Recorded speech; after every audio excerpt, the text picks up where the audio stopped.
గత జన్మలో నేను నాగరాన్ని, నాకు అప్పుడప్పుడు ఆ జ్ఞాపకాలు అయితే గుర్తొస్తూ ఉంటాయి.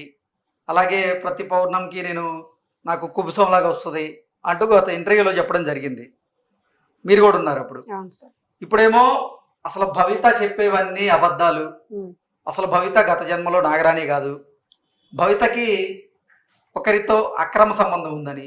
అలాగే మీకు సుహాసిని గారికి కూడా మరో వ్యక్తితో వివాహేతర సంబంధం ఉంది అంటూ కొంతమంది ఈ మధ్య కాలంలో మీ మీద ఆరోపణలు, విమర్శలు చేస్తూ ఉన్నారు. ఏంటి ఆ ఆరోపణలో వాస్తవం ఉందా? మీకు ఎవరైనా ఒక వ్యక్తితో వివాహేతర సంబంధం ఉందా? సుహాసిని గారంటే ఏం చెప్తారు? లేదు సార్. హ్మ్. అయన్నీ అబద్ధాలు. ఓకే. మరి కానీ ఎందుకొచ్చినియి? భవితది వచ్చేసి అక్రమ సంబంధం అనేది అబద్ధం. ఆ జన్మ తాలూకు తన భర్తని ఏ రోజైనా మీ మీడియా ముందుకు తీసుకొస్తా అని హ్మ్. ఆ రోజు కూడా చెప్పింది.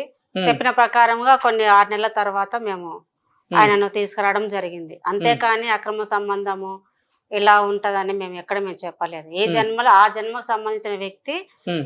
ఇద్దరం కలిసి మేము చెయ్యాలని ఆ రోజు మీడియా ముందు చెప్పడం కాబట్టి తీసుకొచ్చినాం. అంతేకాని మాకు సంబంధాలు ఉండయి, ఇవి ఉండయని మేము చెప్పలేదు. అంటే అంత భవితలో అబద్ధాలు. ఇప్పుడు భవితకి గత జన్మలో భర్తగా ఉన్నటువంటి వ్యక్తి శ్రీనివాస్ శ్రీనివాస్ రెడ్డి గారు. గారా? అవును. మీకెలా తెలిసింది?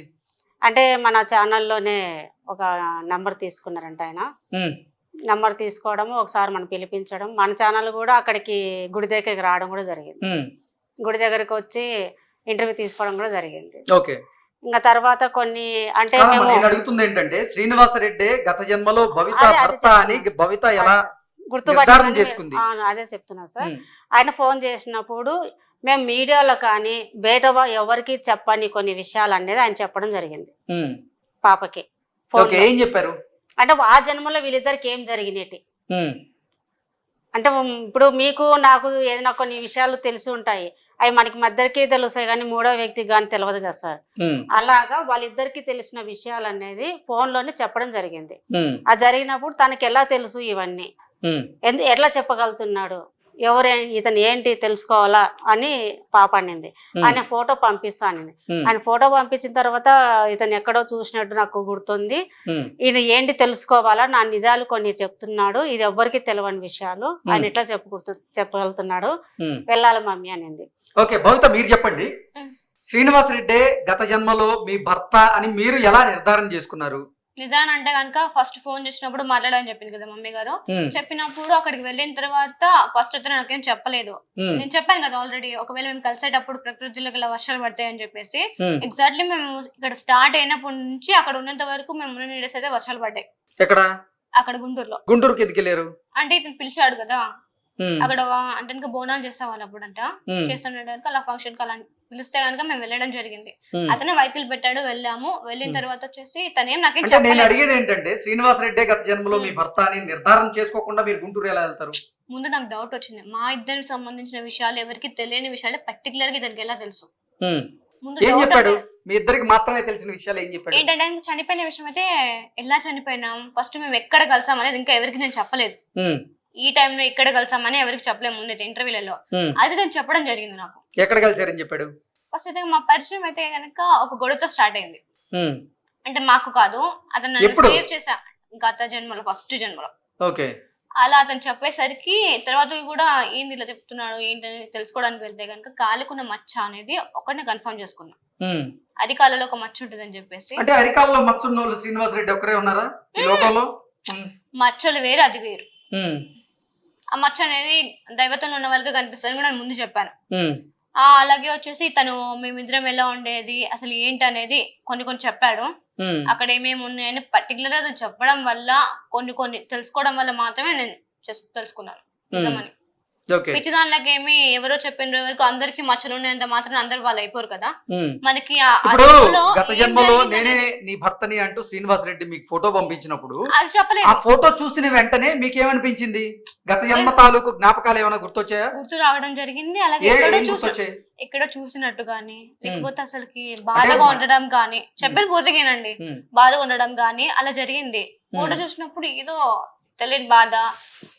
ఇంకా వెళ్ళాలి, ఉండకూడదు, కలవాలి అని ఒక ఇంటెన్షన్ అలా ఉండింది. తర్వాత వెళ్ళడం జరిగింది. ఓకే.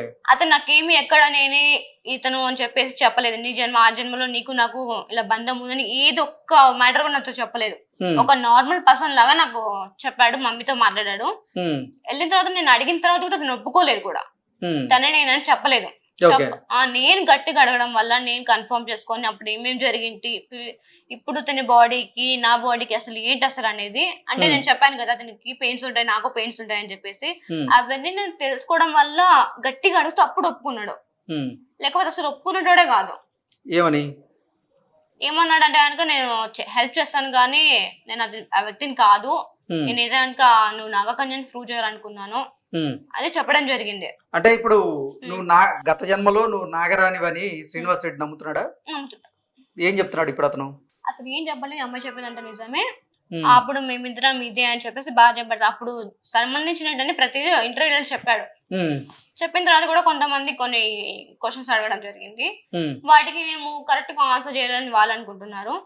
మళ్ళీ ముందేమో ఫేక్ ఫేక్ అని అంటున్నారు, మాటకు ముందే ఫేక్ అంటున్నారు. ముందు మా నుంచి ఏం వినట్లేదు వాళ్ళు, వినకోకుండా ఫేక్ ఫేక్ అనడం నాకు నచ్చలేదు. సో అందుకని మ్యూజిక్ పెట్టడము కొన్ని రీజన్స్ వల్ల ఆ ప్రెస్ మీట్ అనేది అలా అయిపోయింది. ఎవరు పెట్టారు మ్యూజిక్? చాలా అంటే మీడియా వాళ్ళు అందరూ పెట్టేశారు అక్కడ. మీడియా వాళ్ళు ఎందుకు ప్రెస్ మీట్ లో అసలు మీకు ఆ మ్యూజిక్ పెడతారు? ఏమో నాకు తెలియదండి. వద్దు అని చెప్పినా సరే నీకు పూనకం వస్తుందా, పూనకం తప్పించుకో, ఇప్పుడు అమ్మవారు వస్తుంది నాగమ్మ వస్తుంది అని చాలా మాట్లాడారు అనమాట.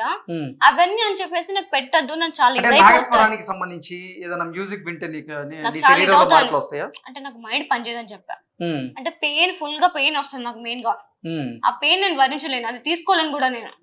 ఆ నొప్పికి ఇలా చేయి పెట్టుకుని దాన్ని కూడా వాళ్ళు ఎలా చేస్తారు తెలుసా, ఏదేదో ఒక క్రియేట్ చేసి పెట్టారు.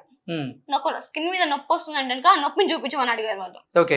ఇంతకీ నిజంగా శ్రీనివాస్ రెడ్డి గత జన్మలో నువ్వు నాగరాణిగా ఉన్నప్పుడు అతన్ని భర్త అని నువ్వు నమ్ముతున్నావా? నేనైతే నమ్ముతున్నావా? అతను నమ్ముతున్నాడు. ఇప్పుడు దేవతలకి నాగరాణి అంటే దేవత కిందే వస్తుందిగా, నాగరాణి అంటే దేవతల కిందే వస్తుందిగా. దేవతలకి పునర్జన్మ ఉంటదా? దేవతలకి ఉంటదా? ఎందుకు ఉండదు? ఇప్పుడు ఒక అవతారం అయిపోగానే మరి రాముడు కృష్ణుడు ఇవన్నీ అవతారాలే కదా, మరి వాళ్ళు కూడా పుట్టారు కదా, మరి అంటే వాళ్ళకి పునర్జన్మ లేదని అర్థం చేసుకోవాలి. నీ అవతారం ఒకటేనా? నేను అలా తీసుకోవట్లేదు, మాకు కొన్ని రీజన్స్ వల్ల వాళ్ళ లోక కళ్యాణం కోసం వాళ్ళు అవతారాలు ఎత్తారు సందర్భానుసారంగా, అంతేగాని వాళ్ళు తరువు సాధించలా. అవునా? అవును. మరి నువ్వు ఎలా చెప్తావు?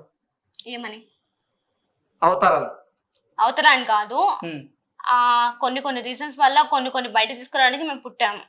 అంటే అప్పట్లో చేయలేని పనులు ఇప్పుడు చేయాలని పుట్టామని చెప్పాను ఆల్రెడీ నేను. అయినా సరే నమ్మే వాళ్ళు నమ్ముతున్నారు, నమ్మని వాళ్ళు నమ్మట్లేదు. నేను అలానే ఇంకా లైక్ తీసుకున్నాను. ఇలాగ అశ్విన్ గారు ఇలా మా అమ్మ మీద. దేవతలకి ఎన్ని జన్మలు ఉంటాయి? దేవతలకి ఎన్ని జన్మలు ఉంటాయి? జన్మలు అనేది లేదు, వాళ్ళు కావాలనుకుంటే మళ్ళీ వస్తూ ఉంటారు. ఓకే. మనుషులకి ఎన్ని జన్మలు ఉంటాయి? మనుషులకు 7 జన్మలు. 7 జన్మలు. ఓకే. మనుషులకి మాత్రమే 7 జన్మలు ఉంటాయి. అవునా? అవును. దేవతలుగా ఉన్న మీరు మనిషి జన్మ ఎందుకు ఎత్తారు? కార్యం అంటే దైవ కార్యం చేయడానికి వచ్చాము. దైవ కార్యం కోసమే దైవంగా ఉన్నటువంటి మీరు మనిషి అవతారంలో వచ్చారా భూమి మీదకి? నేను దైవంలో అనుకోలేదు. నాగదేవత ఎవరు? నాగదేవత అనడానికి అందరికి దేవతే కాదనట్లే, కానీ మేము కూడా వాళ్ళకి భక్తులమే కదా, దేవుళ్ళకి శివుడికి మేము ఒక భక్తులమే కదా. మేము దేవతలు అనుకోవడానికి లేదు, మేము ఒక భక్తులం. శివుడు పార్వతులకి కానీ దేవతలు మొత్తం ముక్కుటి దేవతలకి మేము ఒక భక్తుల్లాగానే ఉంటాం, కానీ మేము దేవత అని మేము అనుకోం కదా.